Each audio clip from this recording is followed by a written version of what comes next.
Hello students, पाठीमागच्या लेक्चरमध्ये आपण इनहेरिटन्स अँड व्हॅरिएशन या चॅप्टरमधला टेस्ट क्रॉस हा पॉईंट बघितलेला आहे. या पॉईंटमध्ये सगळ्यात पहिल्यांदा आपण टेस्ट क्रॉसची डेफिनेशन बघितली. टेस्ट क्रॉस म्हणजे काय, तर crossing between F1 hybrid with its homozygous recessive parent. म्हणजेच काय, तर ज्या क्रॉसमध्ये F1 हायब्रिड हा त्याच्याच होमोझायगस रेसिसिव्ह पॅरेंटशी क्रॉस करतो तेव्हा त्या क्रॉसला आपण टेस्ट क्रॉस असं म्हणणार आहे. त्यानंतर आपण मोनोहायब्रिड टेस्ट क्रॉस बघितला, त्याच्यामध्ये एक्झाम्पल बघितलं, त्याचा रेशो काढला आणि लास्टला टेस्ट क्रॉसचा सिग्निफिकन्स बघितला.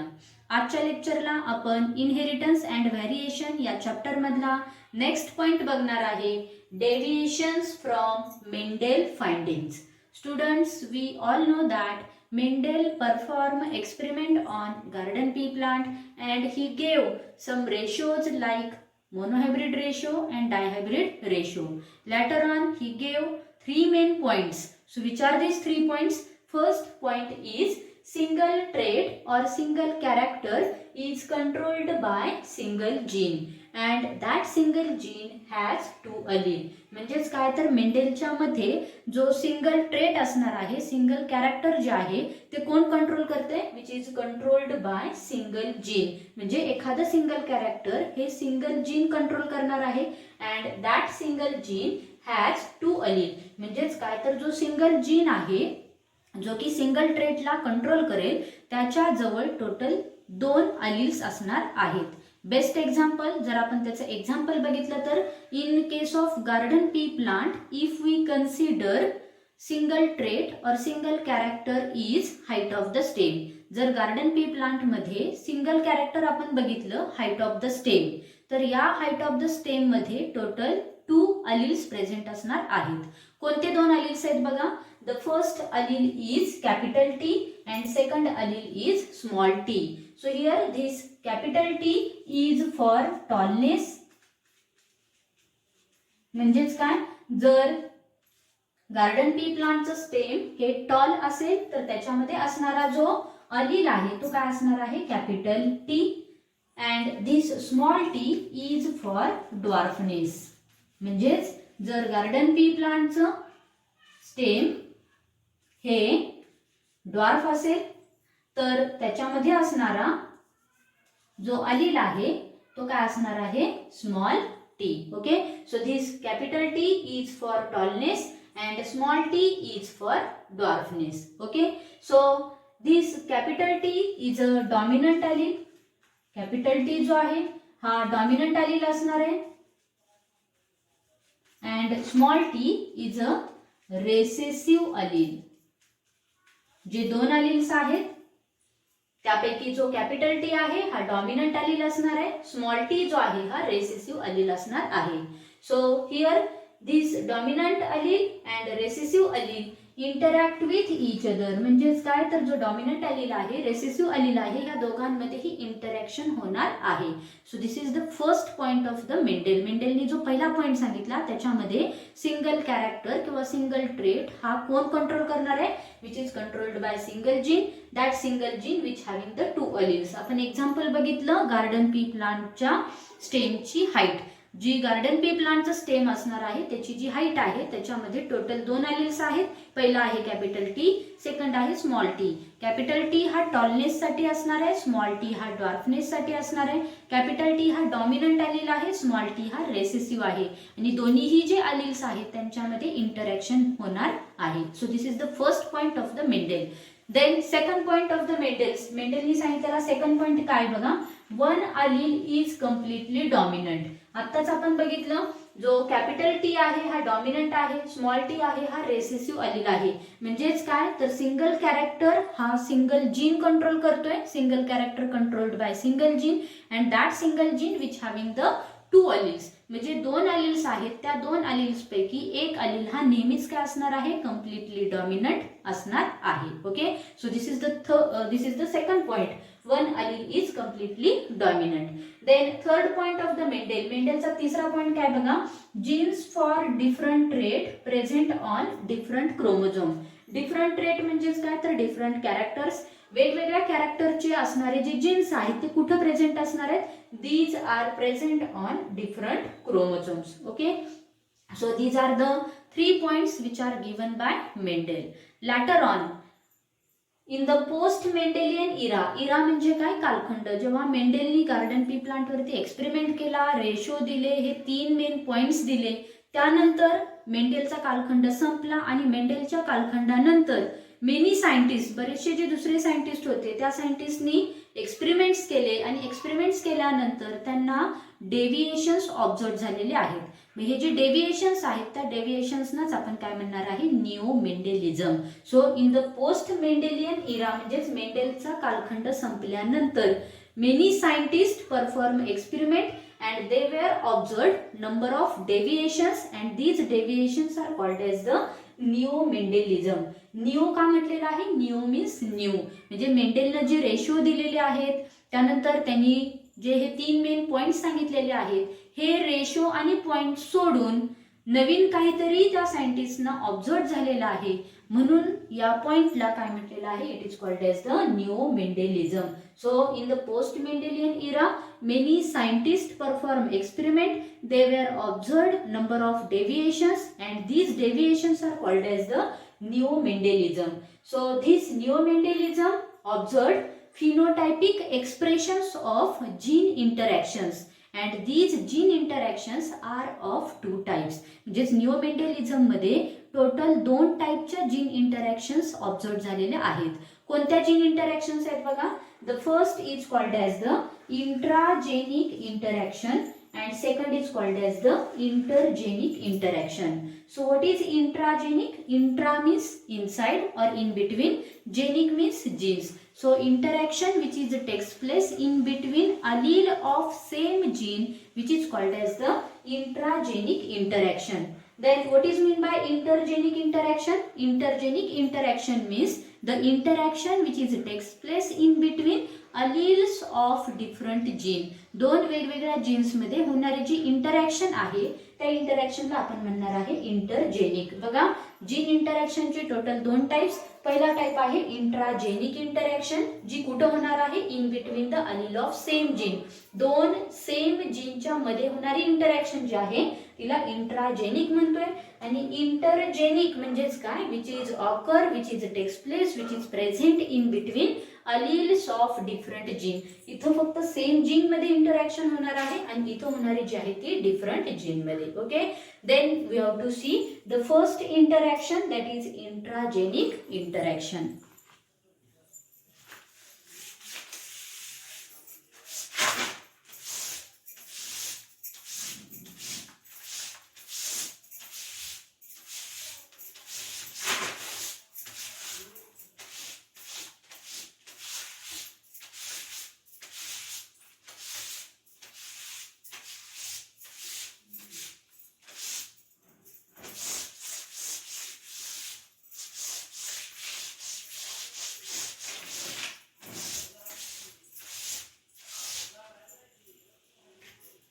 इंट्राजेनिक इंटरॅक्शन आताच आपण बघितलं. जीन इंटरॅक्शनचे 2 टाइप्स आहेत, इंट्राजेनिक आणि इंटरजेनिक इंटरॅक्शन. ह्या 2 इंटरॅक्शन पैकी पहिल्यांदा आपण बघणार आहे इंट्राजेनिक इंटरॅक्शन. आता इंट्राजेनिक इंटरॅक्शन म्हणजे काय? Intragenic interaction which is takes place in between alleles of same gene. मगाशीच मेंडेलचा पहिला पॉइंट आपण बघितला, single trait is controlled by single gene and that single gene which having the 2 alleles. Single gene मध्ये असणारे जे 2 अलील्स आहेत, ह्या 2 अलील्स मध्ये होणारी जी इंटरॅक्शन आहे त्या इंटरॅक्शनला आपण काय म्हणणार आहे? Intragenic interaction. The interaction which is takes place in between alleles of same gene. The best example is intragenic इंटरॅक्शनचं एक्झाम्पल आहे पहिलं इनकम्प्लीट डॉमिनन्स.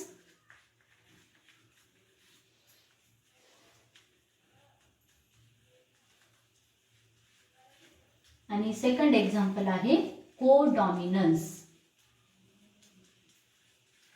इंट्राजेनिक इंटरॅक्शन मध्ये आपण 2 एक्झाम्पल बघणार आहे. पहिले एक्झाम्पल आहे इनकम्प्लीट डॉमिनन्स आणि सेकंड एक्झाम्पल आहे कोडॉमिनन्स. या 2 एक्झाम्पल पैकी पहिले एक्झाम्पल आज आपण बघूया, इनकम्प्लीट डॉमिनन्स.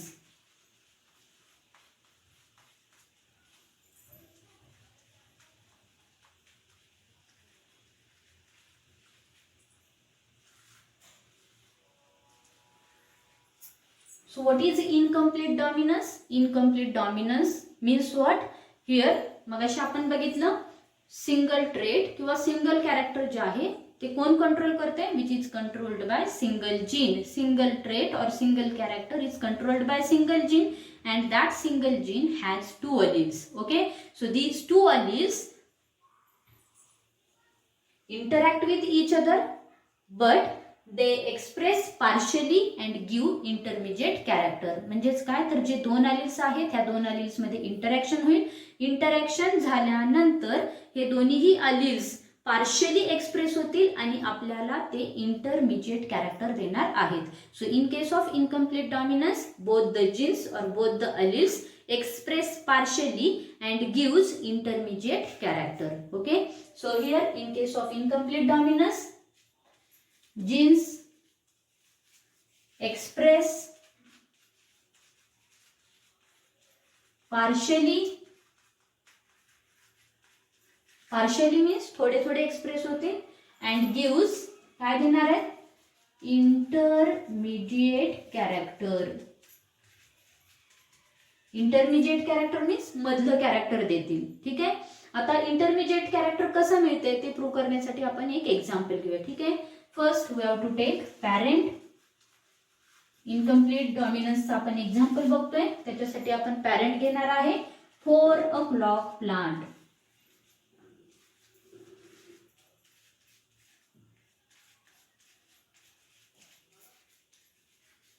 4 o'clock प्लांट हा आपण पॅरेंट घेतलेला आहे. तर 4 o'clock प्लांट जो आहे ह्या प्लांट मधला आपण सिंगल ट्रेट घेणार आहे, सिंगल कॅरेक्टर घेणार आहे, ते म्हणजेच colour of the flower.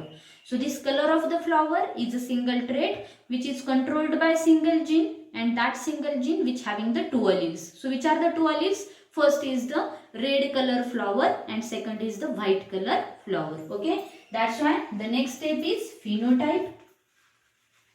What is phenotype? Phenotype means study of external characters of individual. आता जो 4 o'clock प्लांट आहे ह्या प्लांट मधले आपण दोन अलिल्स घेतोय. सिंगल ट्रेटचे दोन अलिल्स कोणते आहेत? रेड कलर फ्लॉवर आणि व्हाईट कलर फ्लॉवर. ठीक आहे, त्यामुळे फिनोटाइप काय असेल? Phenotype is red colour flower crossed with, कुणाशी क्रॉस्ड होईल? Which is crossed with white coloured flower. Okay, so this is the phenotype. Then next step, genotype. What is genotype? Genotype means genetic makeup of an individual. म्हणजे जो phenotype आहे red colour flower हा का आहे? कारण त्याच्यामध्ये तसा gene present असणार आहे, त्याला आपण जेनेटिक मेकअप म्हणूया. Genetic makeup of an individual is called as the genotype. Red colour flower जो आहे त्याच्यामध्ये असणारा जो जीन असेल तो आहे capital R and the genotype of white coloured flower is small R. Okay, then next step is gametes.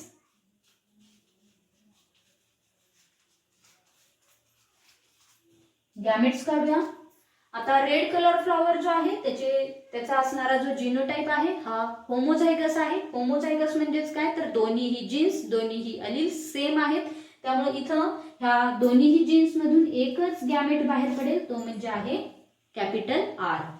White colour फ्लॉवरचा genotype आहे small R.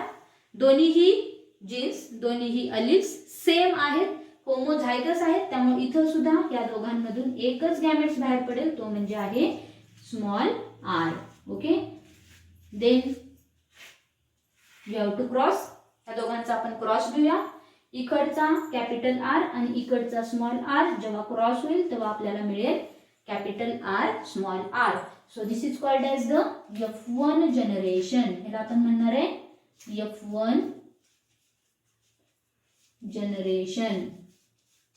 Okay, so when we cross red colored flower and white colored flower, we have to obtain F1 generation capital R small r. आता जो F1 generation आपल्याला मिळालेला आहे त्याच्यामध्ये असणारे जे दोन्हीही जीन्स आहेत ते डिफरंट आहेत, वेगवेगळे आहेत, त्यामुळं त्याला नाव देताना आपण म्हणणार आहे हेटेरोझायगस. हा हेटेरोझायगस आहे कारण दोन्हीही जीन्स वेगळे आहेत. पण बघा जो कॅपिटल आर आहे तो कुणाचा आहे?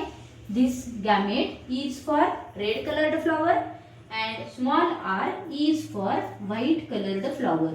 इथं आपल्याला जो F1 जनरेशन मिळालेला आहे त्याच्यामध्ये कॅपिटल आर आणि स्मॉल आर आहे. ठीक आहे, म्हणजेच काय तर इकडून रेड कलर फ्लॉवर मधून कॅपिटल आर आला, व्हाईट कलर फ्लॉवर मधून स्मॉल आर आलेला आहे. मग जर F1 जनरेशनला नाव दिलं तर ते नाव काय असणार आहे? दिस F1 generation is not red colour flower while it is not white coloured flower. म्हणजे जो F1 मिळालेला आहे त्याच्यामध्ये कॅपिटल आर पण आहे आणि स्मॉल आर पण आहे. म्हणजेच मिळालेला जो फ्लॉवर आहे, मिळालेला जो इंडिव्हिज्युअल आहे तो रेड पण नाहीये आणि व्हाईट पण नाहीये. मग तो कोण आहे? जर आपण रेड आणि व्हाईट मिक्स केले तर आपल्याला मिळणारा जो आहे तो पिंक कलर असणार आहे. त्यामुळे इथं असलेला जो कॅपिटल आर स्मॉल आर आहे त्याला आपण नाव काय देणार आहे? It is a pink coloured flower. Means what? When we cross red colored flower and white colored flower, we have to obtain F1 generation is pink color flower. म्हणजेच काय? मगाशीच आपण बघितलं in case of incomplete dominance the genes express partially. Genes partially express होत आहेत. Genes कोणते आहेत तर कॅपिटल आर आणि स्मॉल आर हे दोन्हीही जीन्स पार्शियली एक्सप्रेस झाले आणि त्यांच्यापासून आपल्याला काय मिळालेलं आहे? We have to obtain intermediate character. Intermediate character म्हणजे मधलं कॅरेक्टर मिळालेलं आहे. ना फ्लॉवर रेड मिळाला ना फ्लॉवर व्हाईट मिळाला. मग तो मिळालाय कोणत्या कलरचा?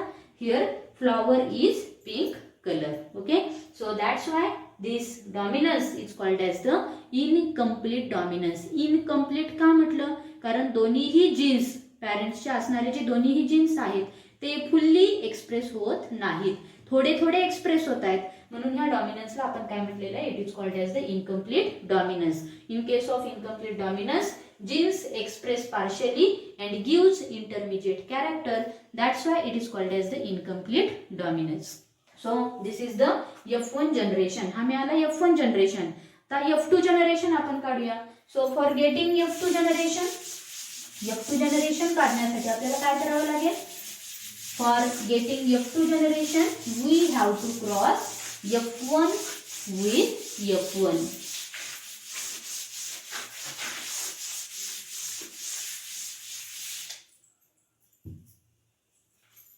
For getting F2 जनरेशन मग अशी आपण F1 जनरेशन काढला जो आपल्याला मिळालेला आहे पिंक कलर फ्लॉवर. ठीक आहे, आता आपल्याला F2 जनरेशन काढायचं आहे.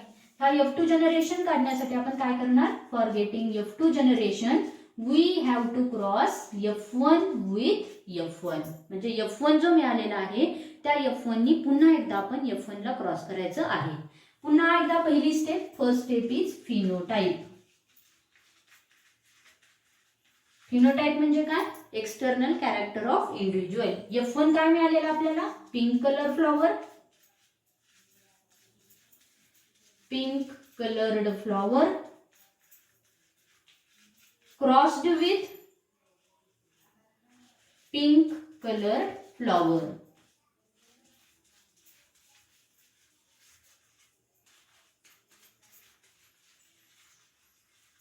नेक्स्ट स्टेप असणार आहे जिनोटाइप. पिंक कलर फ्लॉवरचा जिनोटाइप काय आहे? मगाशीच आपण बघितला red colour flower crossed with white colour flower. We have to obtain pink colour flower which having the genotype capital R small R. त्यामुळे पिंक कलर फ्लॉवरचा जिनोटाइप काय असेल? Capital R small R which is crossed with capital R small R. Next step असेल gametes. Gametes पडा. इथं दोन्हीही jeans हे different आहेत त्यामुळे गॅमेट्स पडताना कॅपिटल आर सुद्धा येईल, स्मॉल आर सुद्धा येईल. इकडे सुद्धा कॅपिटल आर आणि स्मॉल आर असे दोन गॅमेट्स आपल्याला मिळतील. So for getting F2 generation we have to prepare a checker board. F2 generation मिळवण्यासाठी आपण चेकर बोर्ड तयार करूया.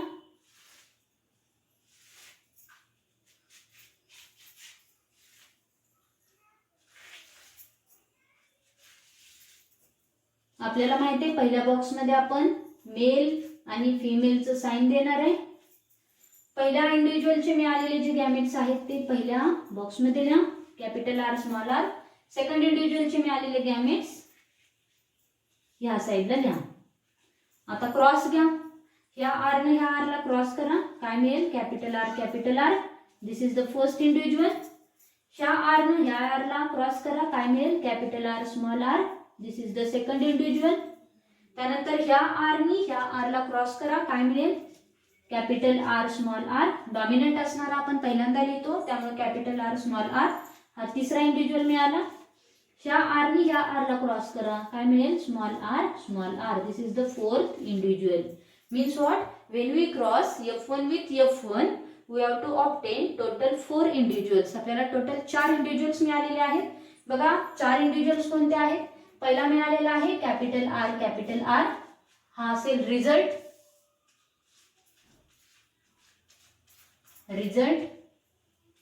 रिझल्ट मध्ये आपण काय लिहिणार? पहिला जो इंडिव्हिज्युअल मिळालेला आहे तो कोणता आहे? Capital R. This is the first individual. Second कोणता मिळाला बघा? Capital R small R. तिसरा कोणता मिळालेला आहे बघा? Capital R small R. म्हणजे टोटल आपल्याला 2 कॅपिटल आर स्मॉल आर मिळाले. इथे लिहूया 2 कॅपिटल आर स्मॉल आर. आणि जो लास्टचा मिळालेला आहे तो कोणता आहे? Small R. हा एकच मिळालेला आहे. म्हणजे टोटल 4 इंडिव्हिज्युअल्स मिळाले. 4 पैकी 2 वेगळे आहेत आणि 2 जे आहेत ते सेम आहेत. मग आता जो पहिला इंडिव्हिज्युअल मिळालेला आहे कॅपिटल आर त्याला नाव देऊया. मगाशीच आपण बघितलं कॅपिटल आर हा कुणाचा जिनोटाइप आहे? It is the genotype of red colour flower. Red colour flower असेल तर त्याचा जिनोटाइप काय असणार आहे? Capital R. त्यानंतर कॅपिटल आर स्मॉल आर हा कुणाचा जिनोटाइप आहे? It is the genotype of pink colour flower. जर फ्लॉवर पिंक असेल तर त्याचा जिनोटाइप काय असणार आहे? Capital R small R. आणि स्मॉल आर हा कुणाचा जिनोटाइप आहे? It is the genotype of white colour flower. म्हणजेच काय? When we cross F1 with F1 we have to obtain 1 red colour flower, 2 pink color flower and 1 white color flower. So according to this information we have to prepare a ratio. याच्यावरून आपण ratio काढूया. Ratio पहिल्यांदा phenotypic ratio काढूया. जर phenotypic ratio बघितला, phenotypic ratio म्हणजेच काय? External character वरून रेड फ्लॉवर किती मिळाले? 1 म्हणून 1 लिहा. पिंक फ्लॉवर किती मिळाले? 2 म्हणून 2 लिहा. व्हाईट फ्लॉवर किती मिळाले? 1 म्हणून 1 लिहा. म्हणजे फिनोटायपिक रेशो काय आला? 1:2:1. त्यानंतर जर जिनोटायपिक रेशो बघितला, जिनोटायपिक रेशो म्हणजेच काय? जे आपल्याला जिनोटाइप मिळालेला आहे त्याच्यावरून बघा. कॅपिटल आर हा 1 मिळालेला आहे म्हणून 1 लिहा. Capital R small R total आपल्याला 2 मिळालेले आहेत म्हणून 2 लिहा. स्मॉल आर आपल्याला 1च मिळालेला आहे म्हणून 1 लिहा. म्हणजे जिनोटायपिक रेशो सुद्धा काय आलेला आहे? 1:2:1. So in case of incomplete dominance, phenotypic ratio and genotypic ratio is same. That is 1:2:1. Okay? लक्षात आलंय का इनकम्प्लीट डॉमिनन्स? बघा इनकम्प्लीट डॉमिनन्स म्हणजे काय? In case of incomplete dominance, both the genes or alleles express partially and gives the intermediate character. मगाशीच आपण बघितलं parents घेतला 4 o'clock प्लांट. या 4 o'clock प्लांट मध्ये आपण एक सिंगल कॅरेक्टर घेतलं, सिंगल ट्रेट घेतला, जो की कोण कंट्रोल करणार आहे? Which is controlled by single gene. That single gene which having the 2 alleles. 2 alleles कोणते घेतले आपण? पहिला घेतला रेड कलर फ्लॉवर आणि सेकंड घेतला white colour flower. Red colour flower आणि व्हाईट कलर फ्लॉवर मध्ये जेव्हा आपण क्रॉस घेतला तेव्हा आपल्याला त्यांच्यापासून F1 मिळाला. जो F1 मिळाला तो रेड पण नाही मिळाला, व्हाईट पण नाही मिळाला. दोघांचं मिडल कॅरेक्टर मिळालं, इंटरमिजिएट कॅरेक्टर मिळालं, ते म्हणजेच पिंक कलर फ्लॉवर. हा झाला pink colour flower. F1 generation. F2 generation काढण्यासाठी आपण काय केलं तर F1 ला F1 नीच क्रॉस केलं. क्रॉस केल्यानंतर आपल्याला काय मिळालं तर टोटल 4 गॅमेट्स मिळाले. पहिला मिळाला कॅपिटल आर स्मॉल आर. दुसऱ्या इंडिव्हिज्युअल पासून सुद्धा आपल्याला सेम गॅमेट्स मिळालेले आहेत, कॅपिटल आर आणि स्मॉल आर. F2 जनरेशन काढण्यासाठी चेकर बोर्ड तयार केला. चेकर बोर्ड तयार केल्यानंतर टोटल 4 इंडिव्हिज्युअल्स मिळाले. 4 इंडिव्हिज्युअल्स पैकी दोन इंडिव्हिज्युअल्स हे सेम आले पिंक कलर फ्लॉवर आणि राहिलेले जे दोन आहेत ते वेगळे आले. एक मिळाला रेड कलर फ्लॉवर, दुसरा मिळाला व्हाईट कलर फ्लॉवर. या सगळ्या इन्फॉर्मेशन वरून आपण रेशो काढला. पहिल्यांदा फिनोटायपिक रेशो काढला, तो मिळाला red as to 2 pink flower as to 1 white flower. त्यामुळे रेशो मिळाला 1:2:1. 1 red 2 pink and 1 white. Ratio आला 1:2:1. जिनोटायपिक रेशो काढला आपण. कॅपिटल आर 1 मिळाला, कॅपिटल आर स्मॉल आर 2 मिळाले आणि स्मॉल आर 1 मिळाला. त्यामुळे जिनोटायपिक रेशो काय झाला 1:2:1. म्हणजेच काय तर इनकम्प्लीट डॉमिनन्समध्ये फिनोटायपिक रेशो आणि जिनोटायपिक रेशो हे दोन्हीही कसे असणार आहेत नेहमी, both are always same. Okay, so in this way in the today's lecture we have to completed the point incomplete dominance. Okay, so this is the first example of intragenic interaction. In the next lecture we have to see the second example of intragenic interaction, that is codominance. Okay.